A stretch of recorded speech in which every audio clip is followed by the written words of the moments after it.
The Tale of Peter Rabbit by Beatrix Potter.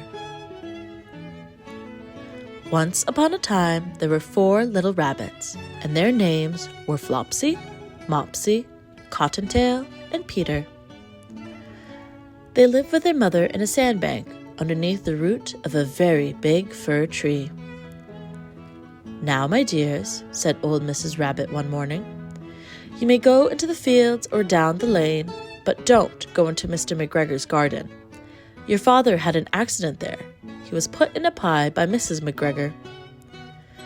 Now run along and don't get into mischief. I am going out."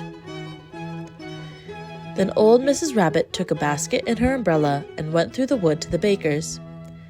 She bought a loaf of brown bread and 5 currant buns. Flopsy, Mopsy, and Cottontail, who were good little bunnies, went down the lane to gather blackberries. But Peter, who was very naughty, ran straight away to Mr. McGregor's garden and squeezed under the gate. First, he ate some lettuces and some French beans, and then he ate some radishes. And then, feeling rather sick, he went to look for some parsley. But round the end of a cucumber frame, whom should he meet but Mr. McGregor? Mr. McGregor was on his hands and knees planting out young cabbages, but he jumped up and ran after Peter, waving a rake and calling out, "Stop, thief!" Peter was most dreadfully frightened. He rushed all over the garden, for he had forgotten the way back to the gate.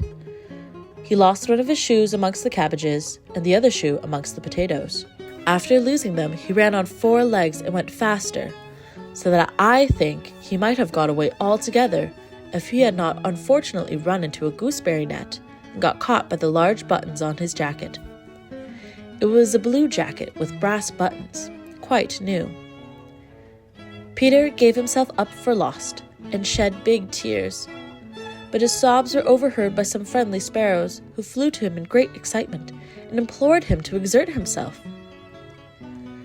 Mr. McGregor came up with a sieve, which he intended to pop upon the top of Peter, but Peter wriggled out just in time, leaving his jacket behind him, and rushed into the tool shed and jumped into a can. It would have been a beautiful thing to hide in if it had not had so much water in it. Mr. McGregor was quite sure that Peter was somewhere in the tool shed, perhaps hidden underneath a flower pot. He began to turn them over carefully, looking under each. Presently, Peter sneezed. "Kerchoo!" Mr. McGregor was after him in no time, and tried to put his foot upon Peter, who jumped out of a window, upsetting 3 plants. The window was too small for Mr. McGregor, and he was tired of running after Peter. He went back to his work. Peter sat down to rest. He was out of breath and trembling with fright, and he had not the least idea which way to go. Also, he was very damp with sitting in that can. After a time, he began to wander about, going lippity-lippity, not very fast, and looking all round. He found a door in a wall, but it was locked, and there was no room for a fat little rabbit to squeeze underneath. An old mouse was running in and out over the stone doorstep, carrying peas and beans to her family in the wood. Peter asked her the way to the gate, but she had such a large pea in her mouth that she could not answer. She only shook her head at him. Peter began to cry. Then he tried to find his way straight across the garden, but he became more and more puzzled. Presently he came to a pond where Mr. McGregor filled his water cans. A white cat was staring at some goldfish. She sat very, very still. But now and then the tip of her tail twitched as if it were alive. Peter thought it best to go away without speaking to her.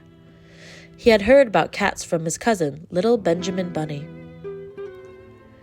He went back towards the tool shed, but suddenly, quite close to him, he heard the noise of a hoe. Scritch, scratch, scratch, scritch. Peter scuttered underneath the bushes, but presently, as nothing happened, he came out and climbed upon a wheelbarrow and peeped over. The first thing he saw was Mr. McGregor hoeing onions. His back was turned towards Peter, and beyond him was the gate. Peter got down very quietly off the wheelbarrow and started running as fast as he could go along a straight walk behind some black currant bushes. Mr. McGregor caught sight of him at the corner, but Peter did not care. He slipped underneath the gate and was safe at last in the wood outside the garden. Mr. McGregor hung up the little jacket and the shoes for a scarecrow to frighten the blackbirds. Peter never stopped running or looked behind him till he got home to the big fir tree. He was so tired that he flopped down upon the nice soft sand on the floor of the rabbit hole and shut his eyes. His mother was busy cooking. She wondered what he had done with his clothes. It was the second little jacket and pair of shoes that Peter had lost in a fortnight.